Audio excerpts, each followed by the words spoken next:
नमो अरिहंताणं नमो सिद्धाणं नमो आयर्याणं नमो अज्झायाणं नमो लोये सवसाहुणं वन्दे तु सवसिद्धे ध्रुवमचलमणोऽमं गतिं पते गोचामि समय पाहुडे निर्मो सुध केवली वणिदं नमः समय साराय स्वानुभूत्या चकासते चित्स्वभावाय भावाय सर्वभावान्तर जिन स्वानुभूति से गिरी मम स्वानुभूति मधिगिरी श्री विमल धारा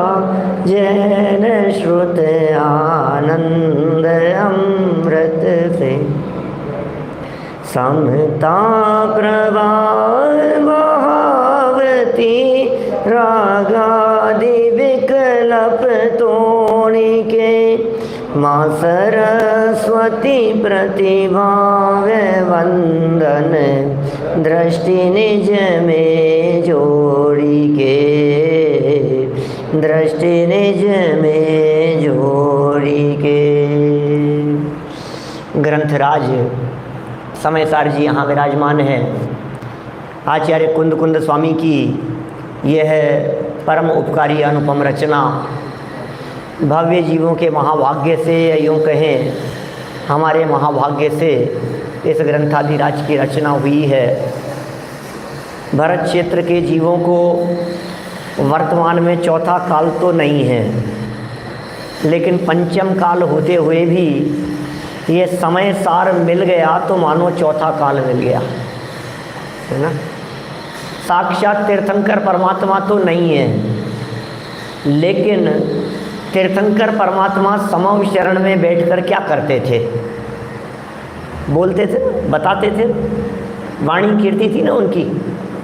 तो ये समय सार के माध्यम से हमें वही वाणी मिल गई जो भगवान महावीर स्वामी चौथे काल में उपदेश दिया करते थे समव शरण में बैठकर। गुरुदेव श्री फरमाते हैं ना, 100 इंद्रों की हाजिरी माँ, गणधर देवनी उपस्थिति माँ, तीर्थंकर परमात्मा एम फरमाए छे। क्या क्या फरमाते? तमें परमात्मा छो, हम परमात्मा हैं। ये जो बात तीर्थंकर परमात्मा समव शरण में कहते थे, ये बात हमें मिल गई ना यहाँ। वही तो बात है, फर्क क्या पड़ गया उसमें? मैं आपसे कहता हूँ, कोई व्यक्ति खुद आपके पास में आकर के कोई बात कहे अवय जी, और दूसरा वो व्यक्ति ऑडियो मैसेज रिकॉर्ड करके आपके पास में भेज देवे, क्या फ़र्क है? नहीं साहब, उन्होंने तो कहा ही नहीं, वो तो हमारे पास में आए ही नहीं। कि फ़ोन पे कही थी ना, नहीं फ़ोन पे कही तब भी मान लेते, लेकिन उनका तो फ़ोन भी नहीं आया, तो रिकॉर्डिंग आई थी ना।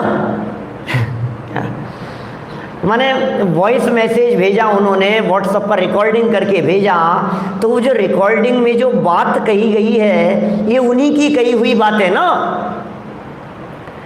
चिट्ठी आई मान लीजिए, तो चिट्ठी आई और पढ़ रहा है कोई भी व्यक्ति, तो वो लिखी किसने है, बात तो उसी की मानी जाती है।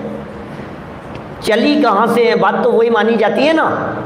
तो कुंद कुंदाचार्य देव ने ये चिट्ठी भेजी हमारे पास तक, आई कहाँ से थी? तो कुंद कुंदाचार्य देव कह रहे हैं, केवली जिणे ही भड़ियम, जिनेन्द्र भगवान के द्वारा कहा गया है। मैं अपनी बात नहीं कह रहा हूँ, सारी बातें तीर्थंकर परमात्माओं की बातें हैं, हमें हमारे महाभाग्य से मिल गई हैं। मैं ऐसा कहता हूँ, कभी कभी 5-10 साल पहले तुमने कोई 4-6 लाइनें लिखी हो और ढूंढो तो मिलती नहीं है, क्या पता पेज कहाँ रख दिया है। कमल चंद जी पंडित जी साहब, अपन ने कहीं कोई लाइनें लिखी थी 10-12 साल पहले और वो मिलती नहीं। दादा कहते हैं ना, जैसे दादा ने वो लिखी थी 12 भावनाओं की कुछ पंक्तियाँ हैं, बहुत सालों पहले, फिर वो खो गई, वो मिलती ही नहीं है। खुद ने ही लिखी थी और अपन ही न मालूम लिख करके 10-20 साल के अंदर कितनी कॉपियाँ, कौन सी डायरी कहाँ लिखी थी, मिलती नहीं है, वो अवेलेबल ही नहीं होती है। आप सोचिए 2000 साल बाद में भी ये समय सार यदि हमारे को उपलब्ध है तो हमारा कितना बड़ा भाग्य है। जब 20 साल पहले की चीज़ नहीं मिलती है, ऐसे प्रसंग में 20 साल नहीं 100 गुना ज़्यादा काल है। 20 को 100 से मल्टीप्लाई करो, 2000 वर्ष पहले की ये गाथाएं हमारे को उपलब्ध हैं, आज भी उपलब्ध हैं, पूरी उपलब्ध हैं, अखंड रूप से उपलब्ध हैं, तो ये हमारा ही महाभाग्य है। कर्ता कर्म अधिकार चल रहा है। कर्ता कर्म अधिकार की प्रारंभिक गाथाएं जीव और आश्रवों में भेद बतलाने वाली गाथा है। ये जीव अज्ञानी कब तक रहेगा, चर्चा यहाँ से शुरू हुई। ये अज्ञानी क्यों है? जवाब दिया, ये आत्मा और आश्रव में भेद नहीं जानता, इसलिए अज्ञानी है। तो आत्मा और आश्रवों में भेद जान लेगा तो ये ज्ञानी हो जाएगा। इसका मतलब ज्ञानीपन का लक्षण बतला रहे हैं, आत्मा और आश्रव को भिन्न भिन्न जानना। तो आत्मा और आश्रव को अलग अलग जानना, इसमें कौन से ज्ञानीपन का लक्षण है कि आश्रव में नहीं हूँ और आत्मा में हूँ। ये आत्मा में अपनापन, ये ज्ञानीपन का लक्षण है। और ये चर्चा 69-70 में भी बतलाई, 71 गाथा में भी बतलाई। 72 नंबर गाथा में तो आश्रवों की क्या कहेंगे उन्हें, आश्रव रूपी बॉल के ऊपर शॉट मारते रहे। कैसे हैं ये आश्रव? दुख रूप हैं, दुख के कारण हैं, विपरीत स्वभाव वाले हैं, वैसे अशुचि हैं, अपवित्र हैं। तो 72वीं गाथा में बात कही। जब 72वीं गाथा में ये सब बात कही कि आश्रम ऐसे ऐसे हैं, तो फिर बोले आत्मा कैसा है? बोले विपरीय भावम से, विपरीत भाव वाला। उसे फिर 73वीं गाथा के अंदर समझा दिया। अहम एको खलु शुद्धो निम्ममो नाण दंसन समग्गो तम ही ठिदो तच्चित्तो सव्य एदे खयम नेमी। 73वीं गाथा के अंदर बात कर दी और कहा कि यदि आत्मा ऐसा है तो फिर अब इस प्रकरण का समापन करते हुए ये 74 नंबर की गाथा है कि 72 में आश्रमों की बात की थी, 73 में आत्मा की बात की थी, अब 74 में दोनों का कंपैरिजन बतला रहे हैं।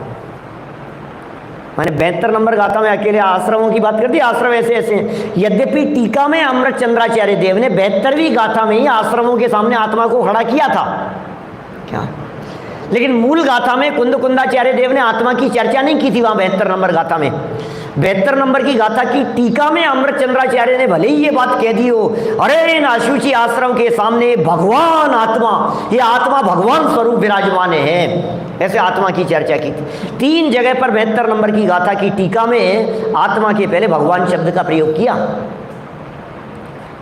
और इतना गुरुदेव श्री के दिमाग में इतना छा गया वो शब्द कि जब जब आत्मा शब्द का प्रयोग किया उन्होंने, एक प्रवचन में यदि 50 बार आत्मा बोलेंगे तो 50 बार भगवान शब्द निकलेगा। मैं तो कभी कभी ऐसा भी कहता हूँ, वर्तमान युग में आत्मा की प्रतिष्ठा भगवान के रूप में यदि करने वाले कोई थे तो वे हमारे सोनगढ़ के संत गुरुदेव श्री थे। आत्मा को भगवान, आत्मा ये आत्मा नहीं है, आत्मा नहीं है, आत्मा मत देखो अनिल भाई, ये आत्मा नहीं है तो भगवान है, भगवान आत्मा है। कई हमारे साथी विद्वान लोग, पुराने विद्वान भी, हेमचंद जी भाई साहब जानते होंगे आप लोग, नाम लेना तो अच्छा नहीं लगता है, लेकिन बहुत पुराने विद्वान प्राचार्य कॉलेज के बहुत बड़े, ऐसी ऐसी बातें कि आप भगवान क्यों लगाते हो आत्मा के, आत्मा कहो ना, भगवान क्या परमात्मा की बात कर रहे हो क्या आप? क्या हैं? मतलब आप क्या कौन से आत्मा की बात कर रहे हो? भगवान आत्मा के संसारी आत्मा, संसारी आत्मा है भगवान आत्मा? अरे भाई सर्व आत्मा भगवान है, ये बात यहाँ की जा रही है। और फिर यहाँ कंपैरिजन बतला दिया कि जो आश्रव हैं ये आश्रव अध्रुव हैं, आत्मा ध्रुव है। आश्रव अनित्य है, आत्मा नित्य है। आश्रव अशरण है, आत्मा शरणभूत है। उदाहरण दे दे करके बात कर ली गई। चलो 74 नंबर गाथा पढ़ते हैं, फिर चर्चा करेंगे थोड़ा दुखा दुख फलतीय की चर्चा आज थोड़ी बहुत करके आगे बढ़ेंगे। 145 नंबर पेज निकालिए गाथा, ग्रंथ नहीं है यहाँ पर, गायक भाव प्रबोधनी। देखो जो हो वो तो लेकर के बैठे हैं, रिपीट यहाँ स्क्रीन पर दिख रहा है, चलो रिपीट करना। जीवन बधाए दे, जीवन बधाए दे, जीवन बधाए दे, अध्रुव अनिचा तहाँ शरणाय, अध्रुव अनिचा तहाँ शरणाय,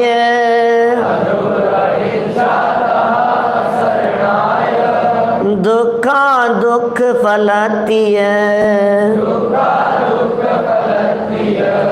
नाधूणन वत देते हिम,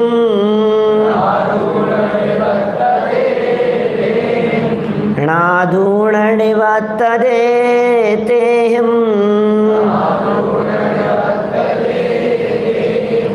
ये सभी जीवन बाध ध्रुव शरणहीन अनित्य, दुख रूप दुख पल जान कर इनसे निवर्तन बुध करे।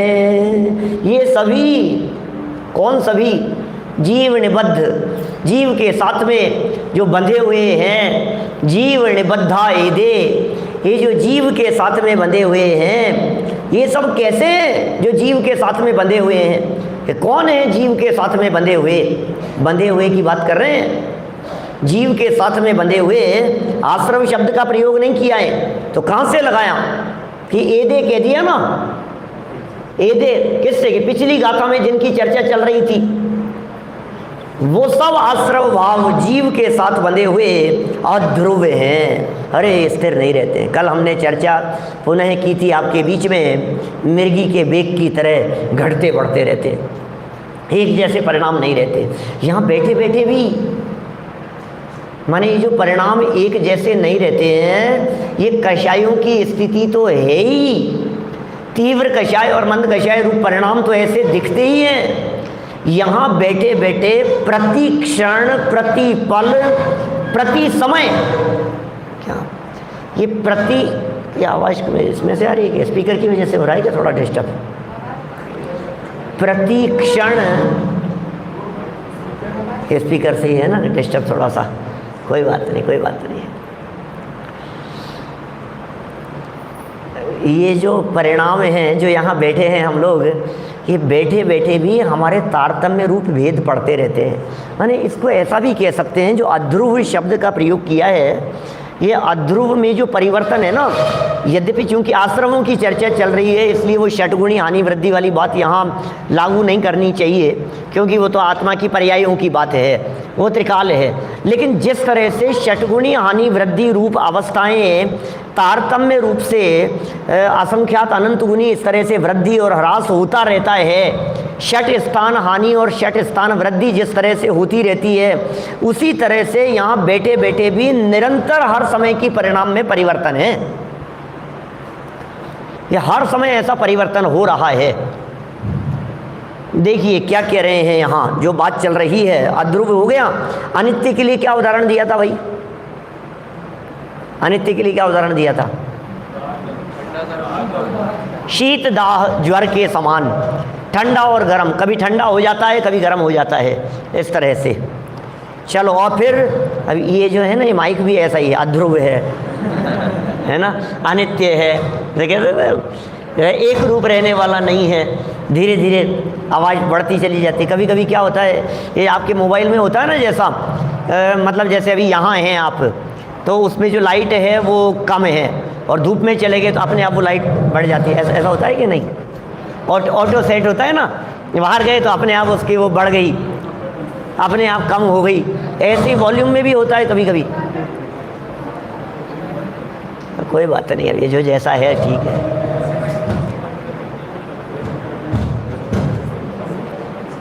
अध्रुव और अनित्य कह करके पुकार रहे हैं। शीत दाह ज्वर की बात कह दी तो एक हो गया बद्ध घातक संबंध, लाख वृक्ष के समान आश्रमों का।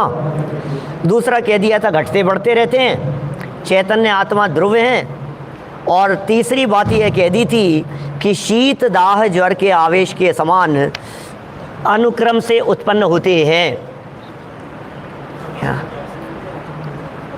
देखो क्या कह रहे हैं,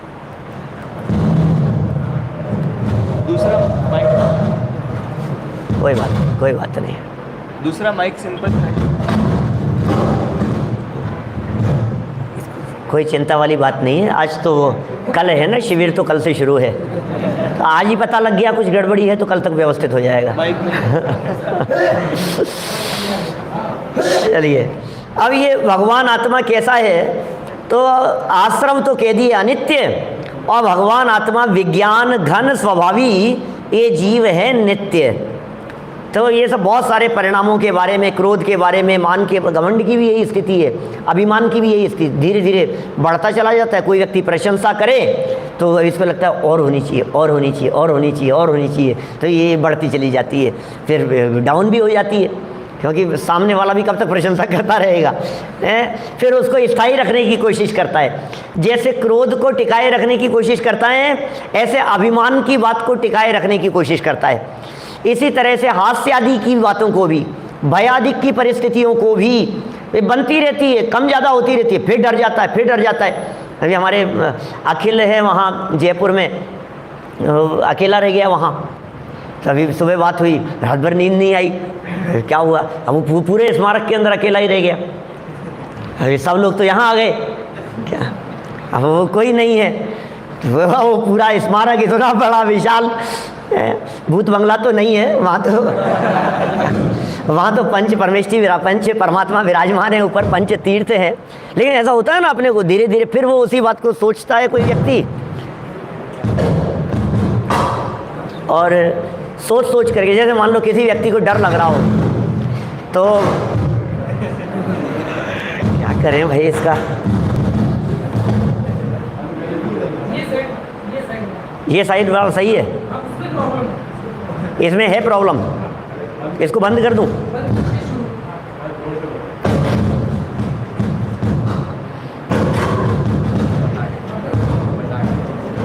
पता है ये बतलाने वाले हैं यहाँ पर अमृत चंद्राचार्य देव, कि आप जो दुखी हो रहे हो ना, ये दुखी आकुलता की वजह से हो रहे हो, ये कह रहे हैं यहाँ पर।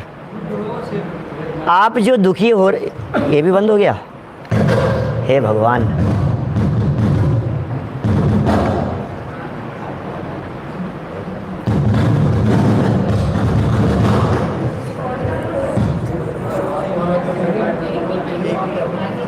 कोई बात नहीं, कोई बात नहीं, अब सही है, अब सही है, अब ठीक है ना।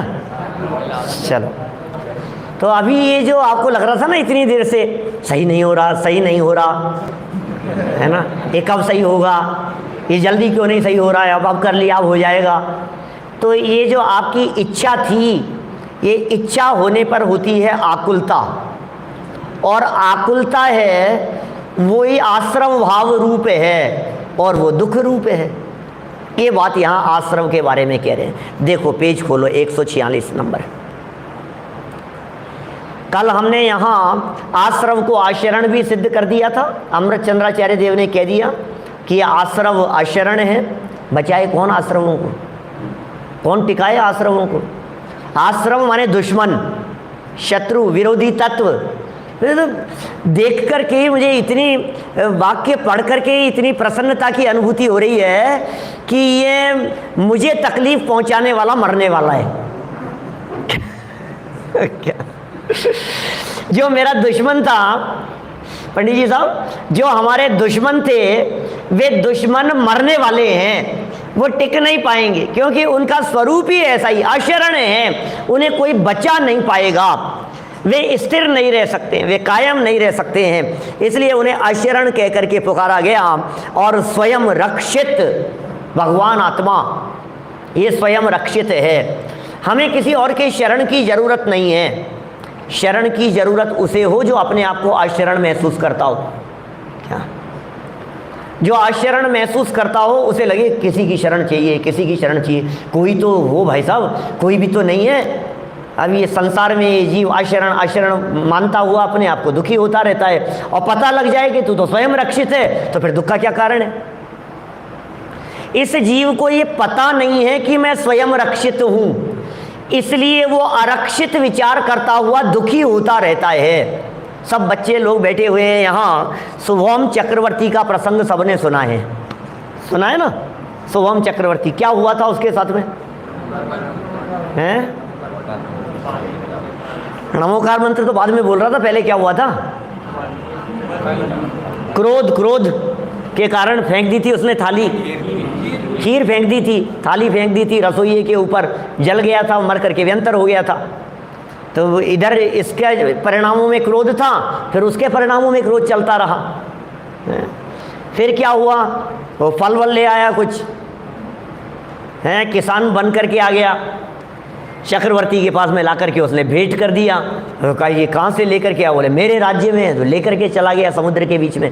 नमोकार मंत्र बोल रहा था वो गायक, वो नमोकार मंत्र बोल रहा था, और नमोकार मंत्र बोलते बोलते स्वयं रक्षित था, स्वयं रक्षित। और मान क्या रहा था? ओ कैसा लग रहा था उसको? उसे ऐसा लग रहा था मर जाऊंगा मैं, ये मार देगा मेरे को, क्योंकि उसने व्यंतर ने भयानक रूप बना लिया। तकलीफ किस बात की थी? मर जाऊंगा, मार देगा, अरे मेरे साथ कितना बुरा हो रहा है, मैं सहन नहीं कर पाऊंगा। अरे तू तो स्वयं रक्षित है, स्वयं नमोकार मंत्र बोल रहा है, तू तो स्वयं रक्षित है, तेरे ऊपर तो कुछ हो ही नहीं रहा है। ये जो कुछ भी हो रहा है, ये उपद्रव हो रहा है, वो व्यंतर भी जान रहा है कि इसके ऊपर चल नहीं रही है। दुखी क्यों है? मैं रक्षित नहीं हूँ, मेरी रक्षा कौन करेगा, मुझे कौन बचाएगा, बस इन परिणामों से दुखी है। यदि उसे इस बात का विश्वास हो जाए कि मैं स्वयं रक्षित हूं, तो व्यंतर क्या बिगाड़ लेगा? बोलो। यहां आचार्य देव कह रहे हैं ये जो तेरा भगवान आत्मा है, ये स्वयं रक्षित है। ये आश्रव परिणाम तुझे दुखी करने के लिए, आश्रव परिणाम परेशान करने के लिए, ये आश्रव परिणाम उपद्रव कर रहे हैं उस व्यंतर की तरह। क्या? लेकिन जो जीव इन आश्रव परिणामों के चंगुल में फंस जाता है, वो खेत खिन्न दुखी होता रहता है, जो व्यंतर के चक्कर में उलझ गया। और जिसने अपने आप को स्वयं रक्षित समझ लिया, ऐसे ज्ञानी धर्मात्मा पुरुष वे शांति से अपने स्वरूप में मग्न रहते हैं। तो आश्रव क्या करते हैं बेचारे? थक हार करके, परेशान होकर के, अशरण होकर के विदा को प्राप्त होते हैं। क्या करता वो लोग? यदि वो क्या नाम उसका, शुभम चक्रवर्ती उस व्यंतर का कहना नहीं मानता, नमोकार मंत्र बोलता रहता, ये विचार करके, अपने स्वरूप का स्मरण करके कि मैं तो रक्षित हूं, कर ले तेरी हिम्मत हो जो बिगाड़ ले, क्या करता? कितनी देर करता? यार ये तो मान ही नहीं रहा है, मेरा तो कुछ असर चल ही नहीं रहा है, कितनी देर करेगा? बेचारा शांत होकर के चला जाएगा। ऐसा ही होगा कि नहीं? कितना प्रैक्टिकल है ये बात। उपद्रव करने वाला उपद्रव तब तक ही करता रहता है जब तक आप उससे परेशान होते हैं। चिढ़ाने वाला तब तक ही चिढ़ाता रहता है जब तक आप चिढ़ते रहते हैं। समझ रहे? सामने वाले ने चिढ़ना बंद कर दिया तो इसने चिढ़ाना बंद कर दिया। ऐसा ही होता है। तुम चिढ़ते हो इसलिए चिढ़ाया जाता है। तुमने चिढ़ना बंद कर दिया, उसने चिढ़ाना बंद कर दिया। तुम डर रहे थे इसलिए वो डरा रहा था, तुमने डरना बंद कर दिया तो कब तक डराता रहेगा? यह आश्रव परिणाम दुखी करने के लिए आए थे, और हम अपने आप को आरक्षित समझ करके दुखी होते रहे तो आश्रव दुखी करते रहे, और हम अपने आप को स्वयं रक्षित समझकर आश्रवों से निवृत्ति हो गए, आश्रव भी चले जाएंगे, चलते बनेंगे। कितना सहज स्वरूप बतला रहे हैं। तो इस तरह से सहज चित्त शक्ति स्वरूप ये जीव ही एकमात्र शरणभूत है। आश्रव सदा ही आकुलता स्वभाव वाले हैं, आकुल स्वभाव वाले होने से दुख रूप है। सदा ही आश्रव हो और आकुलता नहीं हो, ऐसा नहीं हो सकता है।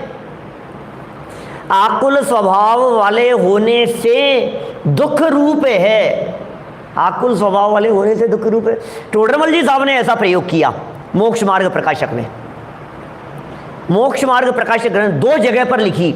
अबे जी एक ही लाइन 2 जगह पर रिपीट मोक्ष मार्ग प्रकाशक में, पेज नंबर 70 पर और पेज नंबर 75 पर, 2 जगह पर। दुख का लक्षण तो आकुलता है, और आकुलता इच्छा होने पर होती है। ये 70 नंबर पेज में जहाँ इच्छाओं वाला, 4 प्रकार की इच्छाओं वाला प्रकरण शुरू किया, वहाँ ये लाइन लिखी। और इसी लाइन को मोक्ष सुख और उसकी प्राप्ति का उपाय 4-5 पेज बाद में जब बतलाया, तब दोबारा इस लाइन को रिपीट किया। सिर्फ एक आध शब्द कुछ आगे पीछे, लेकिन सेम लाइन है। मैं आपको पढ़ करके भी सुना सकता हूँ। मोक्ष मार्ग प्रकाशक 70 नंबर और 75 नंबर पेज, देखो आप 70 नंबर पेज पर दुख का सामान्य लक्षण, और पहली लाइन कहते हैं दुख का लक्षण आकुलता है और आकुलता इच्छा होने पर होती है। मोक्ष मार्ग प्रकाशक खोल लिया मैंने।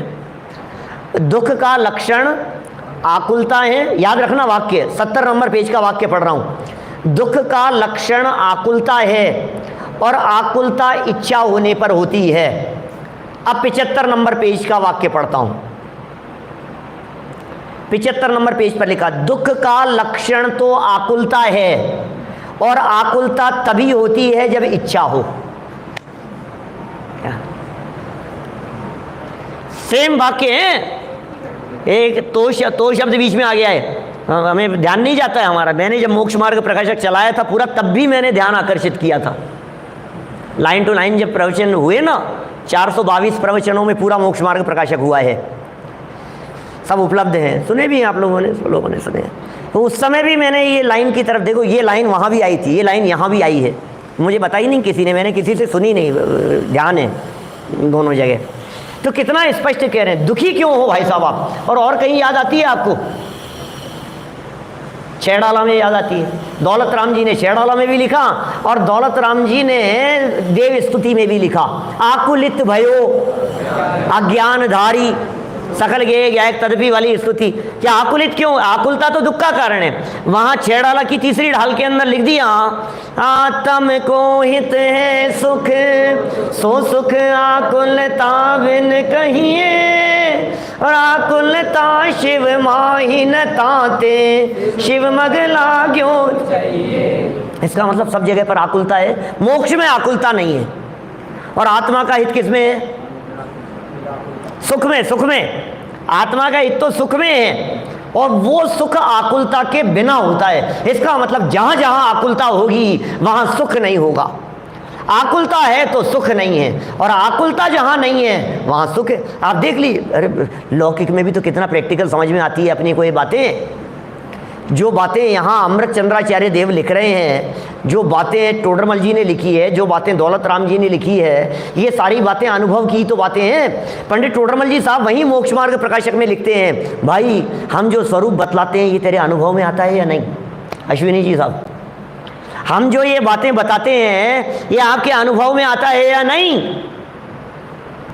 हमने जो दुख के कारण बतलाए, हमने जो दुखों का स्वरूप बतलाया, ये तुझे अनुभव में आता है या नहीं। और यदि अनुभव में आता है तो हम जो दुख से छूटने का उपाय बताते हैं वो उपाय कर। लगता है ऐसा। कितने बजे शुरू होना था प्रवचन, अब थोड़ा सा लेट होने लगे, 1-2 मिनट भी आगे बढ़ने लग जाते हैं तो हमारे ऑनलाइन वाले तो शुरू नहीं हुआ क्या, शुरू नहीं हुआ क्या, क्या हुआ, शुरू हो गया क्या। उनकी गलती भी नहीं है, कभी कभी ऐसा भी लगता है कि शुरू हो जाता है, उनका खुद का ही नेट अटक रहा होता है, कभी ऐसा भी हो जाता है। ऐसे चलता रहता है कुछ ना कुछ। अपने को नहा रहे हैं, तैयार हो रहे हैं, मान लीजिए एक वॉशरूम है और 10 लोग रुके हुए हैं, तो ऐसा लगता है फटाफट टाइम हो रहा है, भाग दौड़ शुरू हो जाती है। तो किस वजह से दुखी हो भाई, आकुलता की वजह से दुखी है। आकुलता का जन्मदाता कौन है, बोले अज्ञान विधाता है इनका।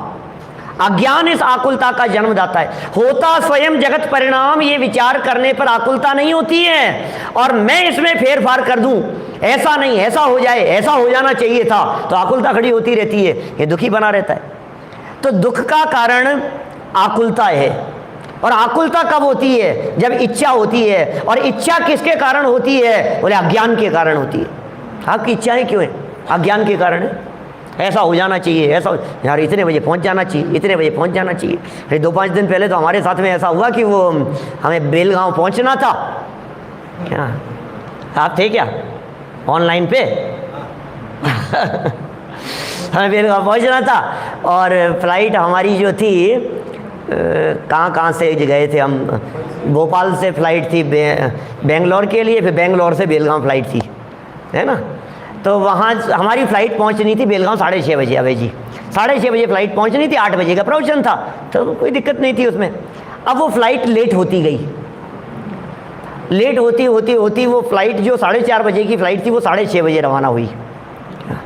अब 6:30 तो रवाना हुई है, तो पूछा वहाँ, तो उन्होंने कहा कि पौन घंटे के अंदर पहुँच जाएंगे। ठीक है, 7:15 तक पहुँच जाएंगे, 8 बजे पहुँच के प्रवचन कर लेंगे। तो अब वो फिर और लेट होती चली गई। तो फ्लाइट जिस समय उतरी, लैंड हुई, उस समय राइट टाइम 7:59 और हम उतर रहे थे तब 8 बज गए। क्या अब क्या करें बोलो?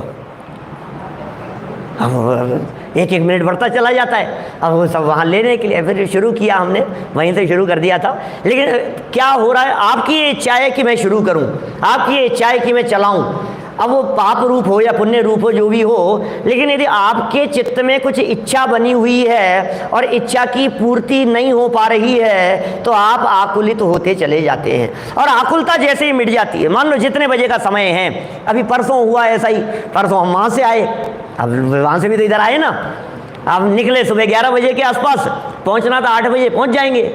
अब रास्ते में वो गूगल दिखा रहा है 8:15 बजे पहुँचे होंगे। क्या वो गूगल दिखा रहा है, फिर 2 मिनट कम हो गए, बोले 8:13 पे पहुँचोगे, 8:11 पे पहुँच सकते हो। फिर कभी दिखा रहा है 8:19 हो गए, ये क्या है? फिर कहीं ट्रैफिक मिल गया, क्या करें? फिर 8 बजने में 5 मिनट पे पहुँचे, दरवाज़ा खोल के शुरू कर दिया 8 बजे। तो अब लेकिन ये जो क्यों हो, तकलीफ किस बात की है? तकलीफ तो अज्ञान की वजह से है। तकलीफ का कारण टाइम नहीं है, तकलीफ का कारण कार्य नहीं है, तकलीफ का कारण परिस्थिति नहीं है, तकलीफ का कारण मैं फेर फार कर दूं, ये जो बुद्धि है, ये तकलीफ का कारण है। क्या मैं चला लूं गाड़ी, मैं फास्ट चला लेता हूं इधर से, ये जो बुद्धि है, ये बुद्धि दुख का कारण है भाई। बच्चा स्कूल से 2 बजे आ जाता है रोजाना और वो आया नहीं, अब 2 के 2:15 हो गए, अब 2 के 2:05 होते ही आकुलता शुरू हो जाती है। 5-7 साल का, 10 साल का बच्चा यदि स्कूल से आने वाला हो तो 2 के 2:05 हो गए ना, अब बालकनी में आके खड़ा हो जाता है, क्या हुआ आज है ही नहीं, 2:15 हो गए, तो आकुलता बढ़ती चली जाती है। और 2:30 बज जाए तब तो फ़ोन करना शुरू कर दिया इधर उधर, और जैसे ही इधर उधर फ़ोन किए आकुलित हो रहे थे और सामने से उसका ऑटो वाला आता हुआ दिखाई दिया। अब क्या हुआ, आ गया, आकुलता खत्म हो गई। जब आकुलता खत्म हो गई तो जिस संबंधी वो दुख था, वो दुख भी तत्काल खत्म हो जाता है।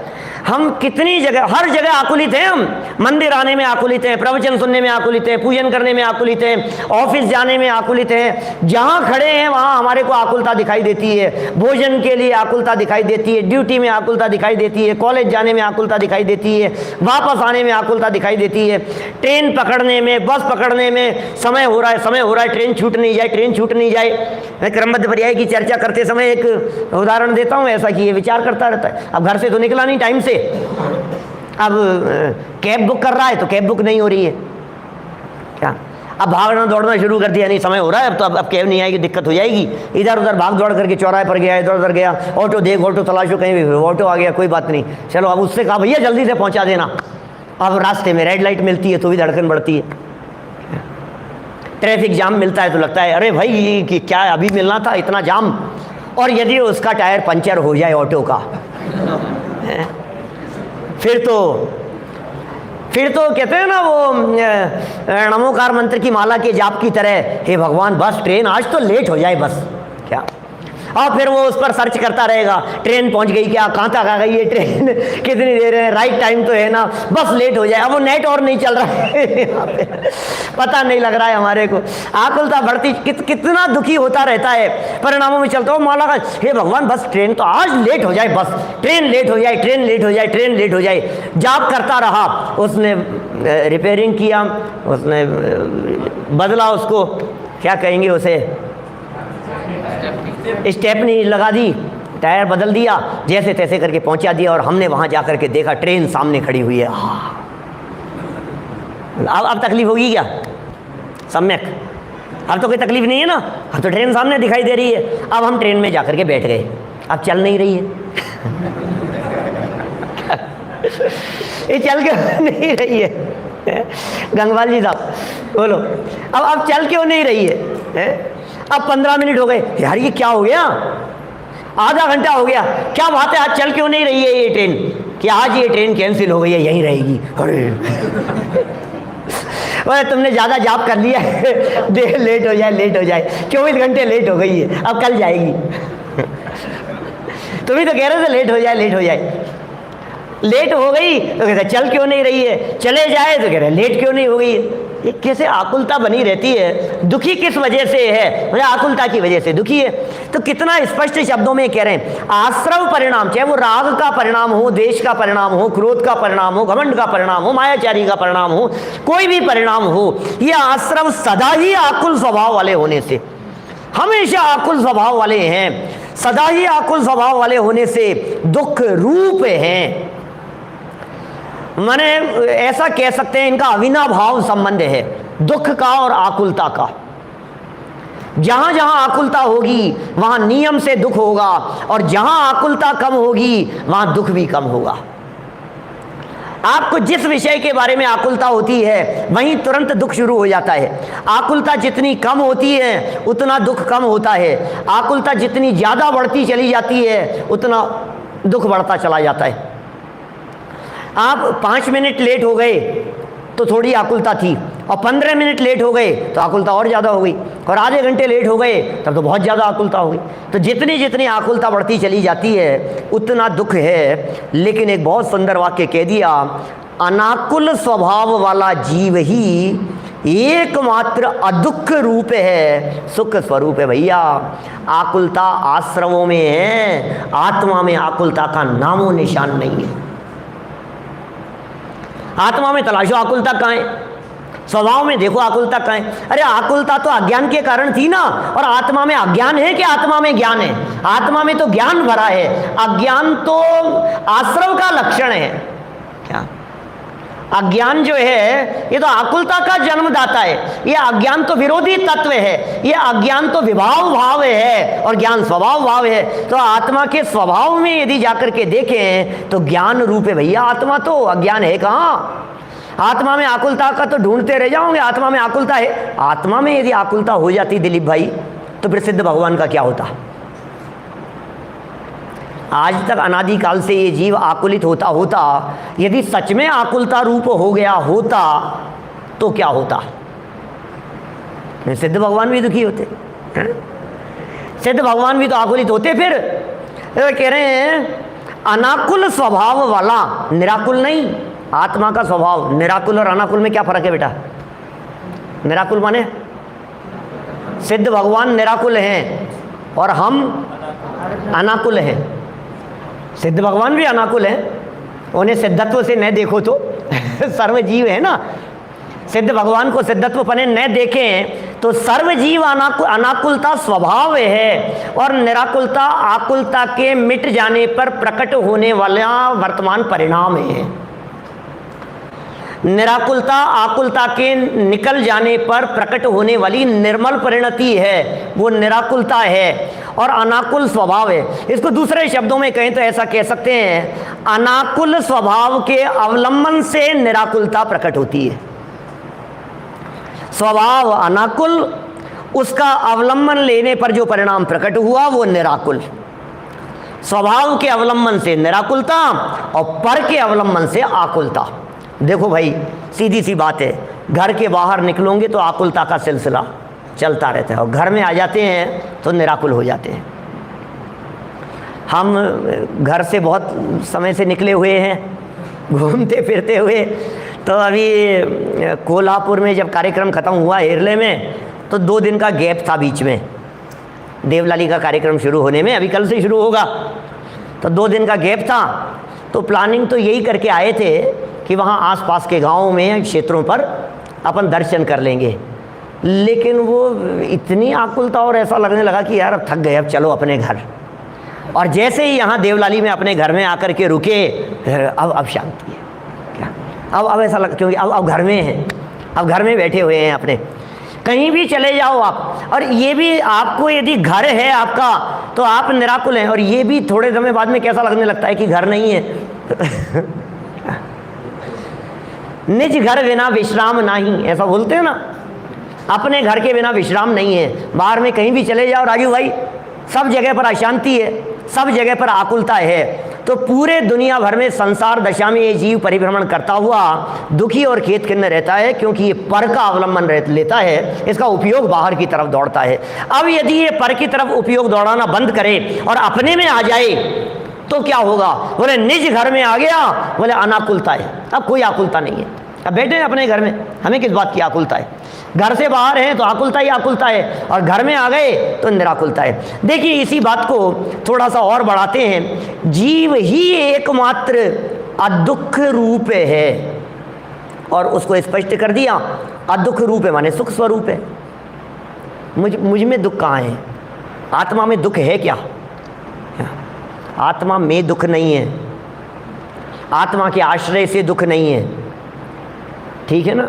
आत्मा में दुख नाम का गुण नहीं है, पुद्गल में दुख नाम का गुण नहीं है, पुद्गल में दुख नहीं है, पुद्गल के कारण दुख नहीं है। दुख कहाँ है? क्या कहा मैंने? पुद्गल में दुख है, इसे इसमें दुख है क्या? इसमें नहीं है। तो पुद्गल के कारण दुख है, पुद्गल के कारण भी दुख नहीं है। अरे पुद्गल के कारण दुख हो तो फिर कैसे बनेगी बात?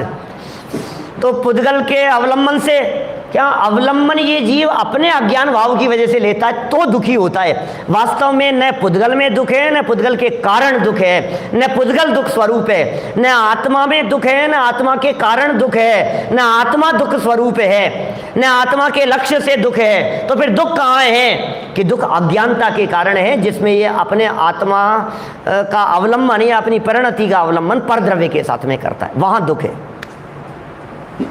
क्या भाई अनमोल? दुख जो है ये दुख कहीं नहीं है, कल्पना में है। दुख कहीं नहीं है, आपके विचारों में, आपके मस्तिष्क में, आपकी अज्ञानता में, आपकी नासमझी में, आपके विभाव परिणाम में, आपके मिथ्यात्व में। दुख तो मिथ्यात्व की वजह से, पर की वजह से नहीं है। इसलिए भगवान आत्मा तो सुख स्वरूप है। आगामी काल में आकुलता उत्पन्न करने वाले कौन? आश्रव।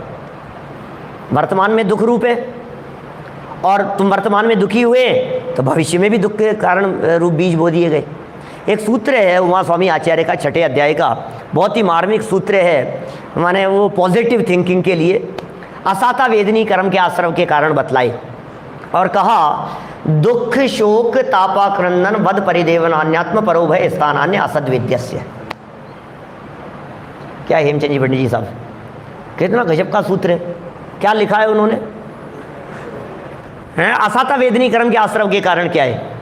दुख शोक ताप आक्रंदन वध परिदेवन, फिर पर उभय, क्या? परात्म और उभय स्थानानि असद्वेद्य से। पर, आत्म और उभय, क्या क्या कहना चाह रहे हैं? दूसरे को दुखी करोगे तो आपके असाता वेदनी कर्म बंधेगा, ये तो सारा जगत कहता है। लेकिन उमा स्वामी आचार्य कहते हैं कि दूसरों को दुखी करने का सवाल नहीं है, तुम खुद भी यदि दुखी होंगे तो असाता वेदनी कर्म बंधेगा। मैं दुखी नहीं कर रहा, अब मैं तुम्हारा क्या बिगाड़ रहा हूं? अब मैं बैठ करके रो भी नहीं सकता। बच्चे ऐसी बातें, अब मैं रो रहा हूं तो मैं खुद ही हो रहा हूं ना दुखी। आपको क्या परेशानी है?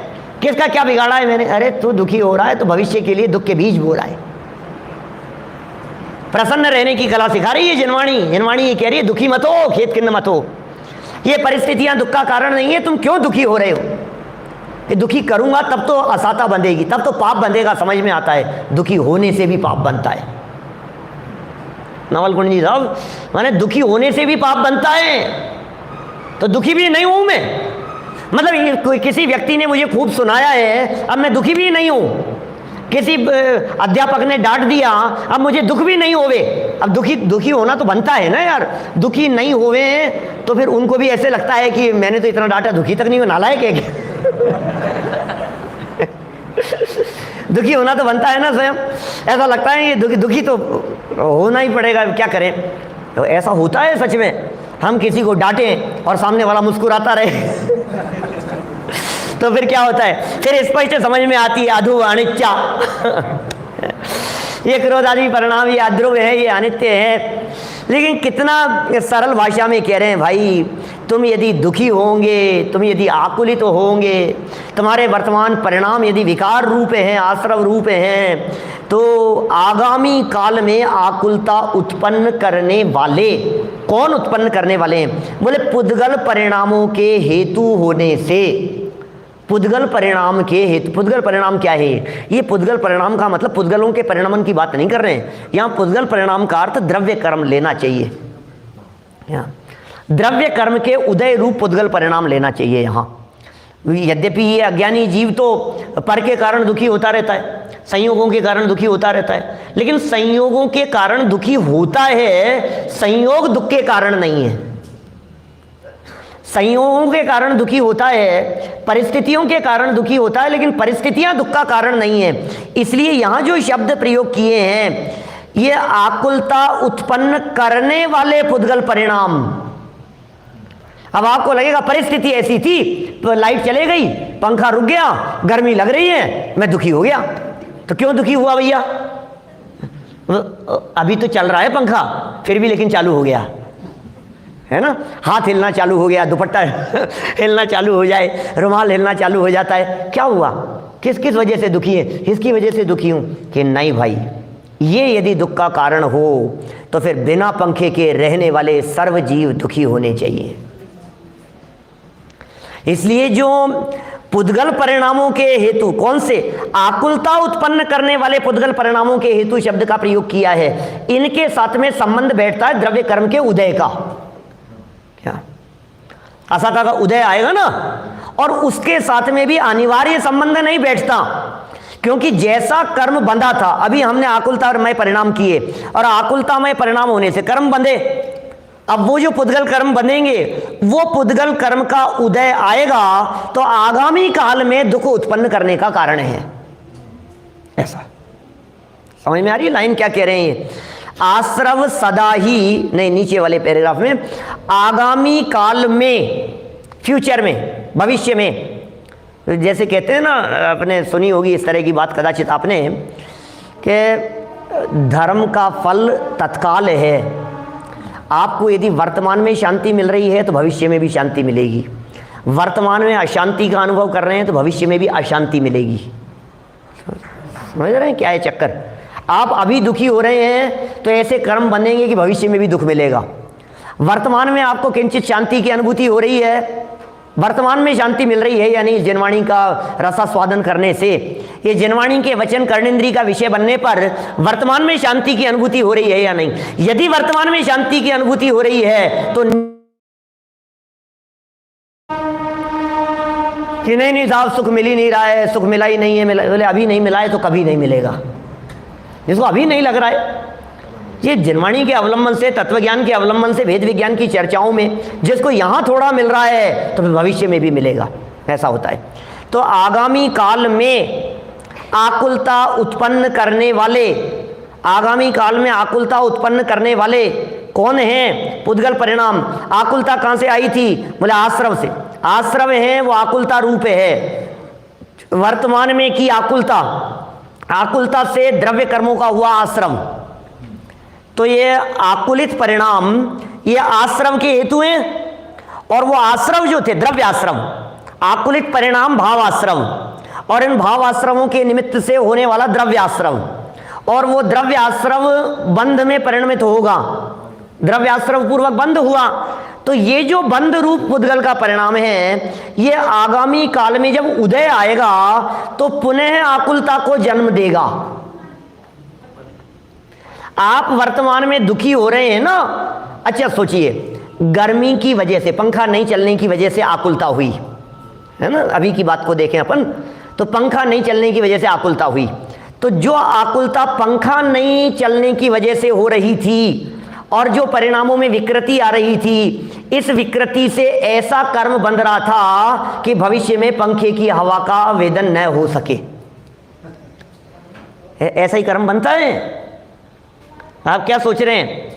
माने जिस चीज में आपने दुखी हुए ना, जिस वजह से, उस परिणाम से वैसा ही कर्म बंधेगा। आप गर्मी से दुखी हैं तो गर्मी से दुखी होने के कारण बंधने वाला कर्म कैसा होगा कि भविष्य में गर्मी प्राप्त हो ऐसे बीज बोए जा रहे हैं। भविष्य में गर्मी प्राप्त हो। अब भविष्य में गर्मी प्राप्त हो ऐसा आशाता का उदय आया। अब दुखी होना या नहीं होना यह वर्तमान परिणामों के ऊपर निर्भर करता है, इसलिए अनिवार्य नियम नहीं लगाना। इसलिए ऐसा भी कहते हैं माने संक्रमण हो जाता है, उत्कर्षण अपकर्षण हो जाता है, ऐसा नियम ही कहा जाता है कर्णानुयोग में। जो कर्म जैसा बंधता है वैसा नियम से उदय में नहीं आता। क्या अपन लगता है ना ऐसा, कर्म का फल तो मिलता ही है, सबको मिलेगा, जैसा किया होगा वैसा फल तो भोगना ही पड़ेगा। नियम से नहीं मिलता भाई साहब। क्या कह दिया मैंने? जैसा कर्म बांधेंगे उसका फल नियम से नहीं मिलता, वैसा का वैसा ही, माने डिग्री टू डिग्री नहीं मिलता। समझ में आ रही है बात? क्योंकि बंधा है अभी, अबाधा काल है बीच में, और परिणामों में जो अभी कहा गया पीछे अध्रुव अनित्य, अध्रुव है अनित्य हैं, तो निरंतर तारतम्य रूप भेद पड़ते रहते हैं, उनमें उत्कर्षण अपकर्षण संक्रमण होता रहता है, परिवर्तन होता रहता है, घटाबड़ी होती रहती है। एक जैसा उदय थोड़ी ना आता रहेगा, तो बदलता रहेगा। जब तक उदय में आएगा तब तक न मालूम क्या का क्या हो जाएगा। तीर्थंकर कर्म प्रकृति का बंध भी ऐसा ही है, जैसा बांधा वैसा थोड़ी ना उदय में आ रहा है। अरे तो वो बदल रहा है, उसमें उत्कर्षण होता चला जा रहा है, उसमें समझ लीजिए आप अनुभाग शक्ति बढ़ती चली जा रही है। आज प्रति समय के परिणामों से ध्रुवबंदी प्रकृति है ना,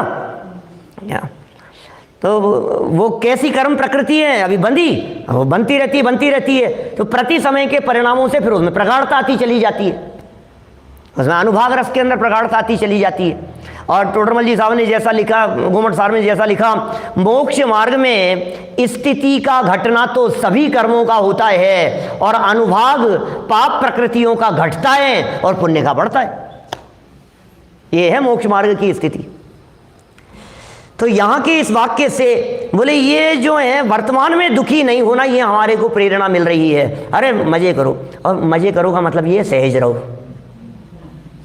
मजे करने का मतलब क्या है? हर परिस्थिति में, जिस देश में, जिस भेष में, जिस हाल में रहो, ज्ञायक रहो, ज्ञायक रहो, बस ज्ञायक ही रहो। शब्द बदल दो, सहज रहो, सहज रहो, बस सहज ही रहो। सहज रहो, निराकुल रहो, शांत रहो, होता स्वयं जगत परिणाम, ऐसा विचार करो तो क्या होगा। अब वर्तमान में आपने आकुलता रूप परिणाम नहीं किए, माने आश्रव भाव नहीं किए, ये भी वास्तव में आश्रव का अभाव नहीं है, ये भी आश्रव की मंदता है। क्योंकि वास्तव में अनाकुल स्वभाव वाले भगवान आत्मा के अवलंबन बिना तो आश्रव का अभाव होता ही नहीं है। ज्ञायक भगवान आत्मा के अवलंबन के बिना तो आकुलता का अभाव होता ही नहीं है। यह आकुलता का अभाव कब होगा? जब तक भगवान आत्मा का अवलंबन नहीं होवे, बोले तब तक जितनी भी निराकुलता दिखाई दे रही है, ये तत्व संबंधी किसी पर्टिकुलर विषय संबंधी निराकुलता है। पूर्ण निराकुलता तो सिद्ध दशा के बिना नहीं होती है। इसलिए पुद्गल परिणामों के हेतु होने से आश्रव दुख फल रूप हैं, अर्थात दुख फलों के रूप में फलते हैं, फल भी यही मिलेगा इन आश्रवों का। और समस्त पुद्गल परिणामों का अहेतु होने से ये जीव दुख फल रूप नहीं है। जीव दुख फल रूप नहीं है, जीव में दुख का फल आता भी नहीं है, जीव में कर्म है भी नहीं। जीव में क्या फल मिलेगा बोलो? जितनी कर्म प्रकृतियां हैं उन सभी कर्म प्रकृतियों को जब हम देखते हैं तो कर्मों का फल कर्मों में आता है, कर्मों का फल पुद्गल पे आता है। कि नहीं साहब पंडित जी आपने पढ़ी नहीं क्या गोमट सार कर्मकांड में? कुछ प्रकृतियां जीव विपाकी भी होती है ना भाई मंथन? जीव विपाकी भी होती है ना कर्म प्रकृतियां। तो गोमट सार कर्मकांड में ही वो 68, 70, 75 नंबर की गाथा में पहले अध्याय के अंत में जो गाथाएं दी है, उन गाथाओं में क्या ये बातें स्पष्ट रीति से नहीं कही गई है कि ज्ञानावर्णी कर्म का भी यदि जब उदय आता है तो उसके भी 9 कर्म रूप से उदय आता है। दर्शनावर्णी के 9 कर्म बतलाए गए। अब जी भाई साहब दोनों ज्ञानावर्णी के 9 कर्म, दर्शनावर्णी कर्म के 9 कर्म, सुना क्या कभी ऐसा? इन 9 कर्म तो आघातीय कर्मों के उदय से मिलते हैं ना। आघातीय समय हो गया है मेरा, पूरा करता हूं मैं।